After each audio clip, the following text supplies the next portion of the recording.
Welcome back to Hardware Unboxed. Today we're going to be benchmarking Nvidia's GeForce RTX 3080 GPU for laptops, which admittedly has been available for quite some time, but it's only now that we've found the time to review it.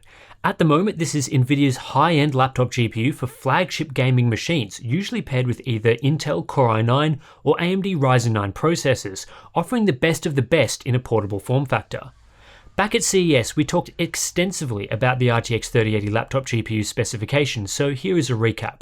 It packs 6,144 CUDA cores, 20% more than is seen in the RTX 3070 laptop GPU. Like most Nvidia laptop GPUs, it is configurable to a range of different power levels, in this case anywhere from 80 watts to above 150 watts. This results in a maximum boost clock range of 1245 MHz to 1710 MHz depending on the configuration. The memory subsystem includes either 8 or 16 GB of GDDR6 on a 256-bit bus. While this does present a healthy specification bump over the RTX 3070 laptop GPU, it's substantially different to what we've seen from the RTX 3080 on the desktop. So much so that Nvidia isn't even using the same GPU die. This is GA104 on laptops rather than the GA102 used for its desktop counterpart, and so far this is the only GPU in the lineup that differs on the actual GPU die being used. As a result, the laptop part features just 48 SMs, down from 68 in the desktop part, leading to a significant 29% reduction in CUDA core count. Of course, these sorts of spec differences make sense, as you can't just take a 320 watt desktop GPU, put it in laptops and call it a day. However, these differences do, as always, introduce confusion into the market, as for less tech-savvy buyers, it may not be obvious that the desktop and laptop GPUs are so drastically different when they have virtually the same name. Part of today's review will be comparing the performance of the laptop and desktop variants, but we'll also be showing the RTX 3080 laptop GPU up against other recent mobile products, so you'll get a good idea how it performs in the lineup.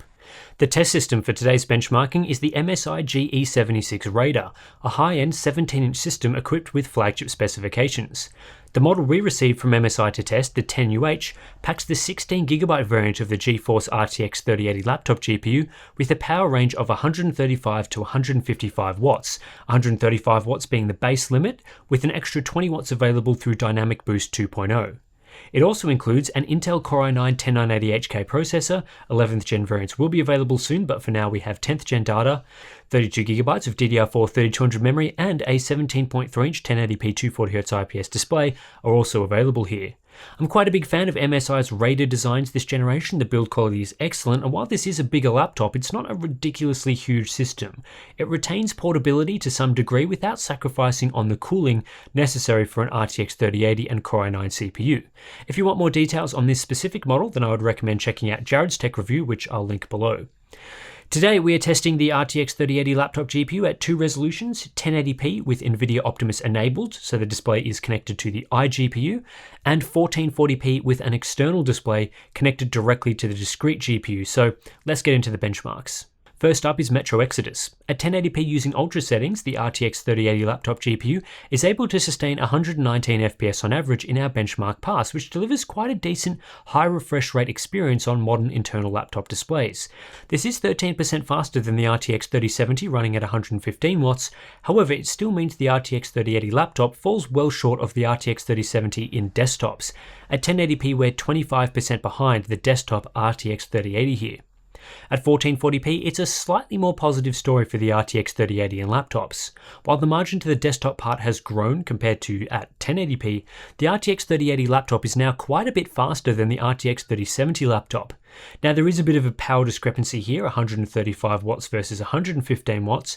However, this does generally appear to be the case in most laptops when you look at how RTX 3070 and RTX 3080 models are configured. In this instance, the RTX 3080 is 17% more powerful. Borderlands 3 is an example of a game that, when played at 1080p in a laptop, is generally going to be more CPU limited than GPU limited. You can see that here with an instance where the RTX 3070 laptop configured with a Ryzen 9 5900HX slightly outperforms this RTX 3080 laptop with the Core i9 10980HK. Now Ryzen isn't always faster in CPU limited games than the Core i9, but in this instance it is, so we see performance fall slightly behind. It's important to show these cases as not every game will be GPU limited on your laptop. At 1440p, we get a much better look at how these GPUs actually stack up for gaming performance when GPU limited. The RTX 3080 laptop GPU is 18% faster than the RTX 3070 laptop, and quite a significant 41% faster than the RTX 3060 laptop. However, the RTX 3080 laptop still fails to beat the desktop RTX 3070, and overall ends up 16% slower than the desktop RTX 3080, which carries the same name. In Red Dead Redemption 2 at 1080p, the RTX 3080 laptop presents a small performance increase over the RTX 3070 in the range of 10%. In this title, at this resolution, it gets demolished by a desktop configuration, coming in 30% slower than the RTX 3080 desktop model and still behind the RTX 3070 as well. At 1440p, the results are quite decent for the RTX 3080 laptop configuration, closing the gap to the RTX 3070 desktop model and delivering an experience consistently over 60 FPS using high settings. The 3080 laptop is now 20% faster than the 3070 laptop, which is twice the margin we just saw at 1080p, and while it's still 30% slower than its desktop equivalent, you'll get a decent experience here. In Assassin's Creed Valhalla at 1080p, we see a smaller than usual margin between the laptop and desktop variants. Here the laptop model is just 21% slower. We also see a modest but healthy margin between the RTX 3080 and 3070 for laptops at 14%. Not too bad in this sort of title. That margin holds steady at 1440p, but now the 3080 laptop is within touching distance of the 3070 in the desktop. We're just 5% slower here. Getting essentially the performance of an RTX 2080 Ti in a laptop at just 140 watts or so is pretty impressive, given this sort of performance was not possible with prior generation hardware. These days, everyone wants to know how a GPU performs in Cyberpunk 2077, so here are the results. The RTX 3080 laptop GPU comes in 19% faster than the 3070 laptop at 1080p, one of the largest margins we've seen so far in this GPU-heavy game running at ultra settings. As such, the RTX 3080 laptop is also 32% slower than its desktop counterpart. As this title is so GPU demanding, we see pretty similar margins pop up when testing at 1440p. Again, the margins to desktop cards are not very impressive for the laptop part. However, with a few settings tweaks, you could easily get this game running at over 60 FPS at 1440p. In Watch Dogs Legion at 1080p, the RTX 3080 laptop GPU is providing performance slightly behind a 3070 desktop configuration and about 15% more frames than an RTX 3070 laptop GPU. This is again one of the smaller margins between the desktop and laptop variants. The laptop variant is around 13% slower.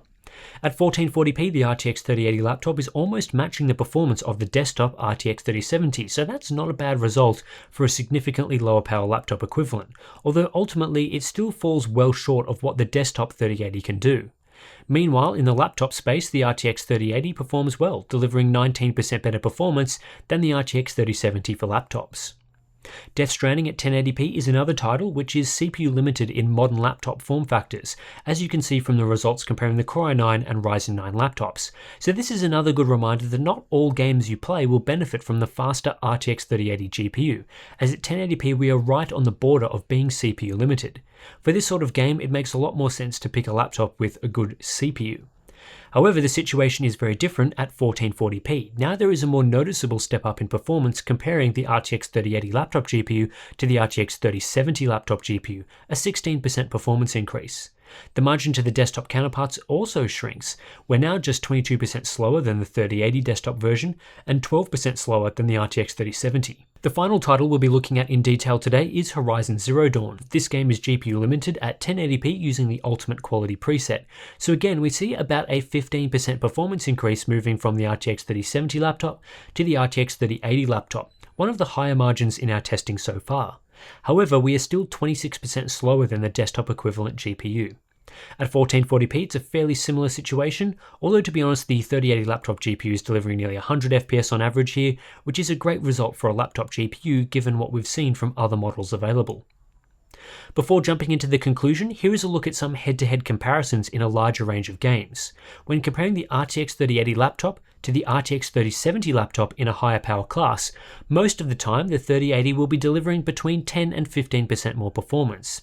However, at times, the platform will be CPU limited, and given the CPU differences here, Ryzen 9 5900HX for the 3070 and Core i9 10980HK for the 3080, we do see slower performance, so that's something to keep in mind. When fully GPU limited using a 1440p external display hooked up directly to the discrete graphics, we no longer see any instances of being CPU limited. On average, the RTX 3080 laptop configuration is 19% faster, so this gives you a good idea of what is possible in the best case scenario. In general though, when you factor in the 1080p results, when GPU limited you should be seeing performance 10 to 20% higher than the tier lower GPU. In terms of a laptop versus desktop comparison, on average at 1080p the laptop variant as tested here is 25% slower on average. This performance ranges from just a 10% margin right up to 35% depending on the title, and in some of the most GPU demanding games the margin is often around 30% slower. The margin is basically the same at 1440p as well. The RTX 3080 laptop is 25% slower again than the RTX 3080 desktop variant. Ultimately, what this means is the RTX 3080 laptop GPU is not able to match the performance of the 3070 desktop GPU. In our testing at 1440p, it's 9% slower on average. Based on our prior testing of these desktop GPUs, that would place the 3080 laptop, when running at 135 to 155 watts, slightly above the RTX 3060 Ti and slightly behind the last gen RTX 2080 Ti. Obviously, the laptop and desktop variants don't deliver the same performance, we've known that for a while now, but this does give us a good look at how the margins stack up. And given this GPU has a maximum 155 watt TGP compared to 200 watts for the RTX 3060 Ti and 250 watts for the RTX 2080 Ti, we are seeing quite good efficiency to shave off 50 to 100 watts and still maintain that level of performance. So my overall thoughts on the RTX 3080 laptop GPU are pretty similar to my thoughts on the RTX 3070 laptop GPU in that this section really needs to be split in two, first covering laptop GPUs only and then talking about the desktop comparison, because my conclusion varies significantly depending on the exact comparisons and markets we are talking about. Purely talking about laptops for now, the RTX 3080 laptop provides a modest to decent performance improvement over the RTX 3070 depending on how CPU limited your gaming will be. At 1440p it's quite good, and I think there is enough power available here to deliver a smooth gaming experience on newer laptop displays that are coming out with a 1440p resolution. At times this GPU is over 40% faster than the RTX 3060 laptop in the higher power tier, so Max P, which does enable gaming at these sorts of higher resolutions. This sort of margin between 3070 and 3080 is also quite similar to what we see with the desktop cards, where the 3080 is about 20% faster than the 3070 at 1440p when mostly GPU limited. You just have to make sure you are going to be playing GPU limited titles here, as the RTX 3080 laptop is powerful enough to run into bottlenecks at 1080p even with a high-end laptop CPU. It also appears to be possible to get an RTX 3080 laptop without paying a ridiculous price premium for the highest tier laptop GPU. Take the upcoming Gigabyte Aorus 15P. This is just one example, but the RTX 3080 model costs 26% more and also packs double the RAM for what should end up around 15% better performance when GPU limited, so that's surprisingly reasonable. On the other hand, you will run into situations where laptop manufacturers will upspec the RTX 3080 model and charge a larger premium. That's the case with the new 11th gen variants of the MSI GE66 Raider that I looked at. The RTX 3070 model with the Core i7 costs $2,600, but going for the RTX 3080 variant also forces you to upgrade to a Core i9 processor, and MSI are charging you $3,400 or a 31% premium for that privilege. I was also impressed with the efficiency of this part. While in the configurations tested it did consume more power than the RTX 3070 laptop, the 3080 laptop is now giving laptop gamers just below the power of an RTX 2080 Ti in a portable form factor. That is if you completely avoid models that run the GPU at 80 watts, which will no doubt be far worse and not worth the asking price. So as a laptop GPU, the RTX 3080 is not bad up against other laptop GPUs, but when you compare it up against its desktop equivalent, it gets a bit embarrassing. Simply put, the RTX 3080 laptop GPU is nowhere near the performance of the RTX 3080 on desktops, and these two products simply should not have the same name.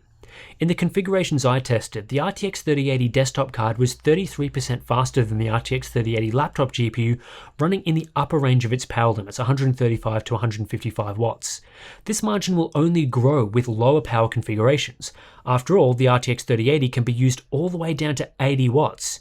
But in the typical use case for a high-end gaming system that is going to run it in that 120 to 150 watt range, the RTX 3080 laptop still falls well short of the desktop GPU. Normally, this isn't an issue. You would, of course, expect a high-end desktop GPU to outperform the best laptop GPU simply because a desktop can allocate twice the power budget. But because performance is different, and in this case even the GPU die itself is different, these two products should have distinctly different names to avoid any confusion among buyers. And I say this for two reasons. The first is for casual buyers that may not do a ton of research into the hardware. On the last video I made, I got comments like, well, duh, of course the desktop card is faster, but here I'm not really talking to the enthusiast, educated hardware unboxed viewer that does research and knows the market back to front. I'm talking about the mum or dad walking into the bricks and mortar store to buy a gaming system for their child. They could easily be confused into thinking the RTX 3080 pre-built desktop and RTX 3080 laptop, which are often similar in price, deliver the same performance when they simply do not.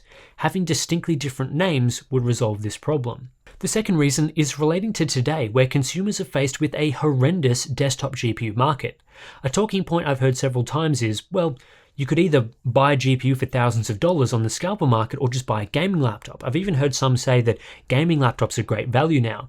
But that's only really true if you ignore the performance discrepancy between laptops and desktops. Yes, spending $2,300 on an RTX 3080 laptop is a lot more appealing than spending $2,700 on an RTX 3080 on eBay. But is it more appealing than spending $1,600 to $1,700 on an RTX 3060 Ti or RTX 3070? Desktop upgraders are arguably faced with worse value in high-end gaming laptops than in the current graphics card market, and it's not like anyone is recommending you buy a desktop card right now. Of course, historically laptops have never been as good value as desktops for gaming at any point, but it's interesting to see this still playing out today despite reasonably normal laptop prices and awful graphics card prices. I get so frustrated about this situation because it doesn't have to be this way. Nvidia have genuinely great laptop GPUs. I mean, RTX 2080 Ti performance in a portable system is fantastic. There's just no need to label two genuinely different products with names that are virtually the same. It invites this sort of comparison to clear up possible confusion, which ends up making the laptop GPU look bad. Anyway, that's it for this investigation into the Nvidia GeForce RTX 3080 laptop GPU. What a mouthful of a name. I'm sure I've said laptop about 1,000,000 times in this review.